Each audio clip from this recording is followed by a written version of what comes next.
Queridos irmãos, queridas irmãs, sequência vídeo 572, capítulo 16, variedade dos médios escreventes, questão 191.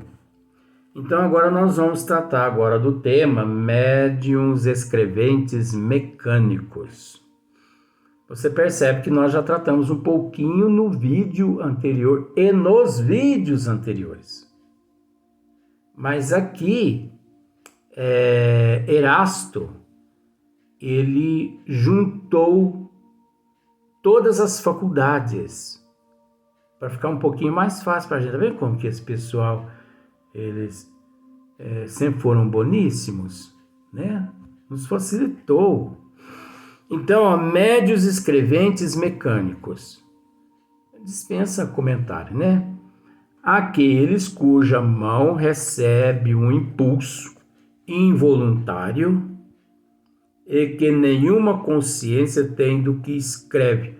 Muito raros. Então, olha só, nós tratamos dessa questão, desse item, na questão número 179. Nós nos encontramos na questão 191. Então, poucos vídeos atrás, nós tratamos dessa questão dos médios mecânicos. Então, aqueles cuja mão recebe o impulso involuntário e que nenhuma consciência, né, tem do que escreve. Erasto está dizendo aqui, muito raro. São médios muito raros. Agora, nós temos que entender que existem os médios psicofônicos, também semimecânico, mecânico e por aí em diante. Inspirados, intuídos, né? Não é só a psicografia. Todos os dons mediúnicos têm uma cotazinha aqui, outra ali, né? A gente tem que raciocinar, porque senão a pessoa fala assim, mas então médios mecânicos, semimecânicos, são só os médios psicógrafos? Não. Vários outros, inclusive a pictografia, né? A pictografia. Luiz Gasparetto, ele era mecânico. Para fazer o que os espíritos faziam através dele, ele tinha que ser mecânico. Porque uma que ele não tinha conhecimento nenhum de artes plásticas. Começa por aí. Interrogado um dia se ele seria capaz de desenhar um quadro, independente da ajuda dos espíritos, ele falou assim,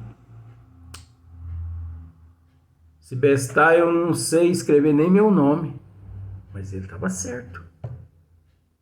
Certíssimo. Médium semimecânico, nós já tratamos disso, mas vamos continuar. Então, os médios semimecânicos são aqueles cuja mão se move involuntariamente, né? Mas que tem, né, instantaneamente consciência das palavras ou das frases à medida que escrevem. São os mais comuns. Então, olha só para você ver. Os médios semimecânicos são aqueles cuja mão se move involuntariamente. Ela se move. Igual os médios mecânicos. Ela se move involuntária. Né? Mas já pelo processo de semimecânico, o médio ele tem parcial, né? Consciência das palavras ou das frases à medida que escrevem. à medida que escreve, né? Ele não tem consciência da história. Ele não tem consciência da história. Então, por exemplo, o espírito vai narrar uma história a respeito de astronomia. Ele não tem conhecimento de astronomia. Mas ali, né, vendo ele a mão involuntária se movimentando, que ele olha ali, ele tem consciência do que a mão está escrevendo sobre astronomia. Praticamente contra a vontade dele, porque ele desconhece a astronomia. Mas ele está ciente do que o espírito está escrevendo. Diferente no mecânico, né?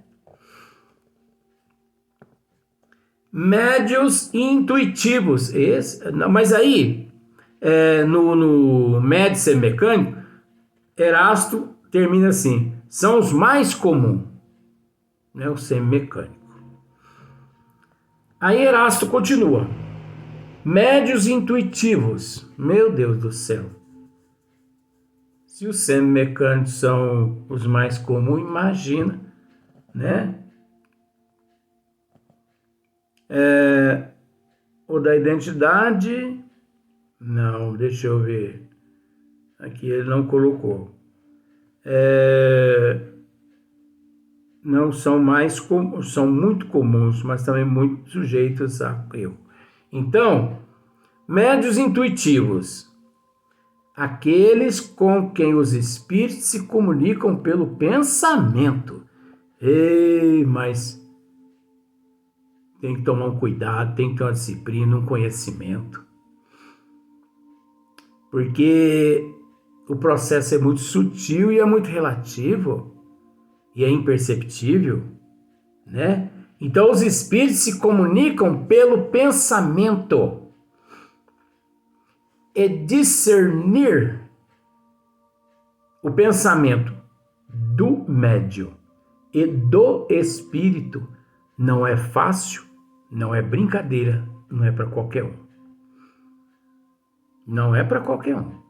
Discernir o pensamento. Por isso que o médium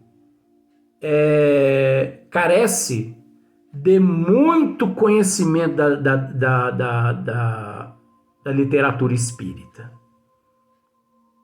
Porque o conhecimento da literatura espírita fará com que ele consiga parcialmente, veja bem, parcialmente, distinguir quem de quem. Não vamos dizer que ele vai conseguir distinguir ali 100% que não. Ele vai usar o conhecimento dele e ele vai analisar essa inspiração, essa intuição. Parece que é do espírito W. Parece. Ele não pode afirmar.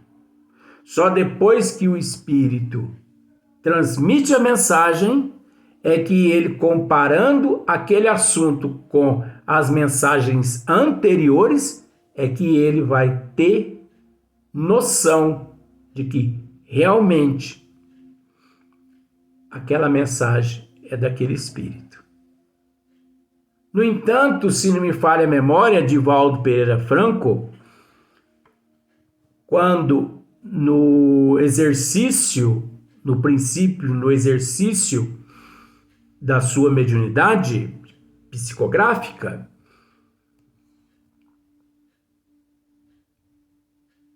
se não me falha a memória, não sei se foi Joana de Anjo ou outros espíritos, pediu para que ele psicografasse, e ele psicografou. A hora que ele estava com um baú cheio de mensagem, que ele imaginou que ia publicar aquelas mensagens, o Espírito chegou e falou assim, ó, bota fogo em tudo. Que isso? Não. Você estava em exercício. Você estava só exercitando, praticando. Agora, a gente vê muitas pessoas, não julgando, isso é um estudo. A gente vê muitas pessoas que chegam à casa espírita hoje, amanhã recebe uma mensagem do Dr. Bezerra de Menezes. Hoje é de Barçandu, meio cheio. Por que não recebe a mensagem do Tiãozinho, do Ditim, do Zezinho, da Dona Aparecida lá da esquina, do centro, né? A Dona Gervásia, olha só, Gervasia, tá vazia. Mas não, tem que receber a mensagem de Bezerra de Menezes. E não passam a mensagem de Bezerra de Menezes pelo crivo da razão. E no outro dia já divulga no jornal da cidade. Isso é um cúmulo. Isso é um absurdo, né? Então, médio semimecânico, aqueles cuja mão se move involuntariamente, mas que tem instantaneamente consciência das palavras ou das frases à medida que escreve, são os mais comuns. Médios intuitivos, né, que nós estávamos falando. Aqueles com quem os espíritos se comunicam pelo pensamento e cuja mão é conduzida voluntariamente. Difere dos médios inspirados, em que estes últimos não precisam escrever, ao passo que o médio intuitivo escreve o pensamento que lhe é sugerido instantaneamente sobre um assunto determinado e provocado.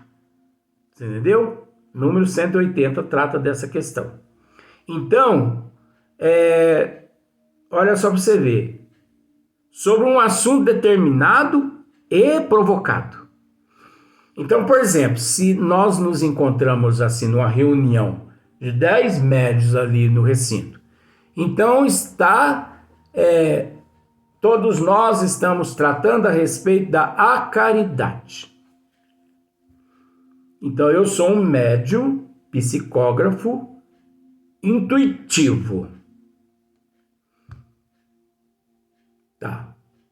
Depois que eu comento com todo mundo, enquanto todo mundo está comentando, preparo os papéis ali, a caneta, né? E espíritos do bem ali, eles se aproximam, se conectam às minhas energias e eles me intuem uma matéria correspondente ao tema que está sendo discutido naquela reunião, a caridade. Então é um assunto provocado. Olha que, né? Ele me intui a respeito do tema a caridade. Então eu pego a caneta, né? Voluntariamente, eu pego conscientemente, só a intuição, e eu escrevo. Tic, tic, tic, tic, tic, tic, tic, tic, tic, tic, tic, tic. Lá no final eu vou colocar, eu estou usando esses termos, esses nomes, só para você entender. Lá no final eu vou colocar assim, Grodofedo. Se eu não quiser colocar o nome do espírito, Grodofedo, eu vou colocar lá, um amigo de sempre. O que nós temos que entender, que tanto no semi-mecânico quanto no mecânico, muitos espíritos, achando por bem, eles, para não criar alarde, porque eles são dotados de ética e de bom senso, prudência, eles quase sempre não permitem colocar, que seu nome ali seja colocado. Você entendeu? Então eles pegam, coloca mesmo mecânico, que o médium não participa nada do que está sendo escrito ali. Ele, para não criar, né, alarde, ele escreve lá, um amigo de sempre. Aí as pessoas olham para mim, que amigo de sempre é esse? Né? Emmanuel se manifestou várias vezes através do Chico, um amigo de sempre. Do amigo de sempre. Porque o nome, gente, não é importante. Nós temos que entender que o nome, ele é fictício. O nome é algo relacionado à pobreza de espírito, à vaidade humana. Médium que se preocupa com o nome de espírito não tem conhecimento da doutrina dos espíritos. Ninguém deve se preocupar com o nome que o espírito ali assinou. Se assinou bem, se não assinou, não importa. O importante é a mensagem estar ali de acordo com a luz da doutrina dos espíritos. Passando aquela mensagem pelo crivo da razão, percebemos que ela não é uma mensagem apócrifa. Deve ser respeitada, praticada por todos. Até porque nós temos que entender com esta farta literatura espírita quantas obras de Chico Xavier,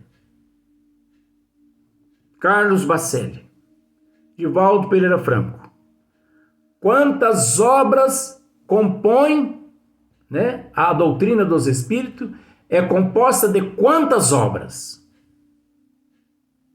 12 só a revista espírita. 5 obras básicas. Tem outros livros. O que é o Espiritismo, e tem outras brochuras também. Leon Denis, Camilo Flammarion, Gabriel Delanne. Então, psicografar livros hoje é de menos importância. É de menos importância. Você me desculpa ter que dizer isso, mas isso é discutido na espiritualidade. Porque a literatura espírita hoje, através desses que acabei de dizer, é tão grande que nós permaneceremos aqui na Terra mais 50 anos no corpo físico. Eu não vou muito longe, não. Graças a Deus, fiquei sabendo. Que nós não vamos conseguir ler nem 1% da literatura espírita. Toda. Você consegue ler as mais de 500 obras do Chico Xavier se você começar hoje? Junta com as mais de 250 do Carlos Bacelli. E com as mais de 250 do Divaldo. E com todas de Allan Kardec, Gabriel Delanne, Leon Denis, Camilo Flammarion. Você consegue ler todas. Mas não é só ler, é estudá-las. Então eu te pergunto, para que psicografar mais livro? Para quê?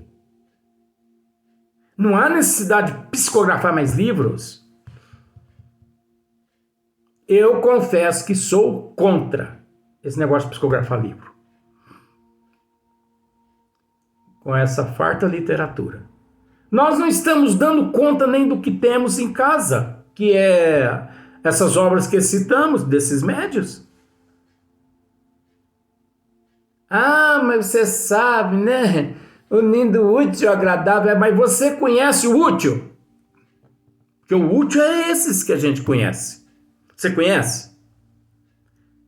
Você já leu as obras da literatura espírita toda? Você já leu as 12 revistas de Kardec? Quantas obras você já leu de Chico Xavier? De André Luiz? Os romances de Emmanuel?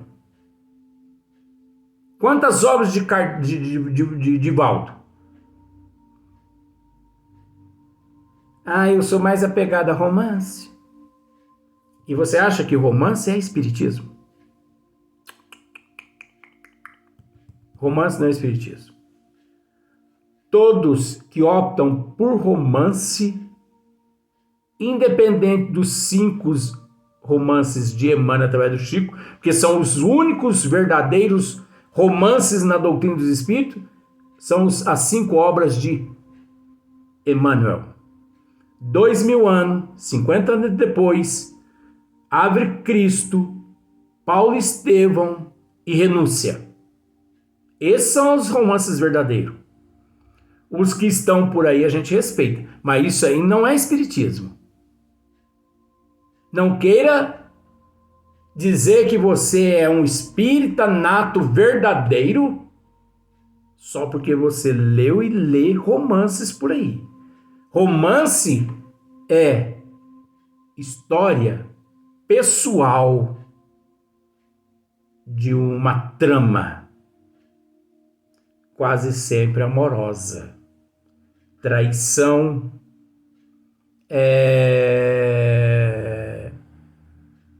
vingança, matança. Observe. É vingança, assassinatos, suicídio. Ficou com a mulher do outro, ficou com o homem do outro. Quase sempre. Então, isso não é espiritismo. As pessoas podem pensar o que quiser, né? Então, aqui são muito comuns esse tipo de médios intuitivos, mas também muito sujeito a erro, por não poderem muitas vezes discernir o que provém dos espíritos do que deles próprios emana, tá vendo? É uma faculdade que está muito sujeita a erros, o médium intuitivo.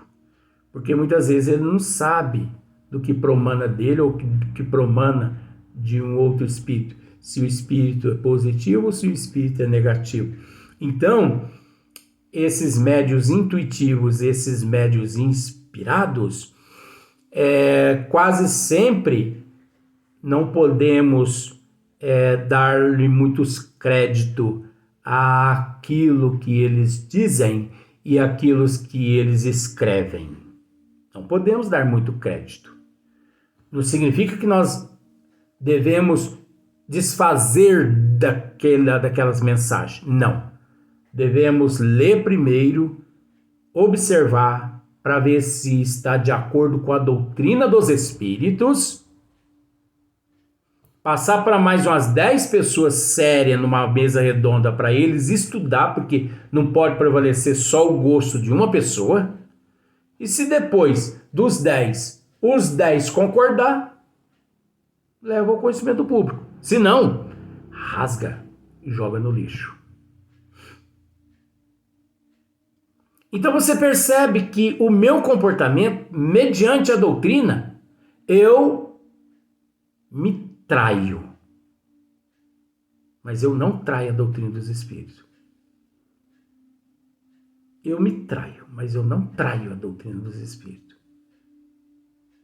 Custe o que custar. Eu não estou aqui para para agradar ninguém. Se as pessoas pensam que aqui vão ouvir aquilo que elas querem ouvir, estão equivocadas. Porque eu não estou aqui para dizer às pessoas o que elas querem ouvir. Eu estou aqui para transmitir, através do esmiuçamento, o que a doutrina dos Espíritos tem para nos proporcionar. Doia quem doer. Apesar que quem sentir magoado, sentir dor e ver que não foi satisfatório, você entendeu? É um direito da pessoa. Mas eu não tenho direito, para agradar o outro, ter que dizer aquilo que a pessoa gostaria de ouvir. Luiz, eu gostaria de ouvir uma receita de bolo caseiro, mas do meu gosto, não. Então nós vamos para o próximo vídeo.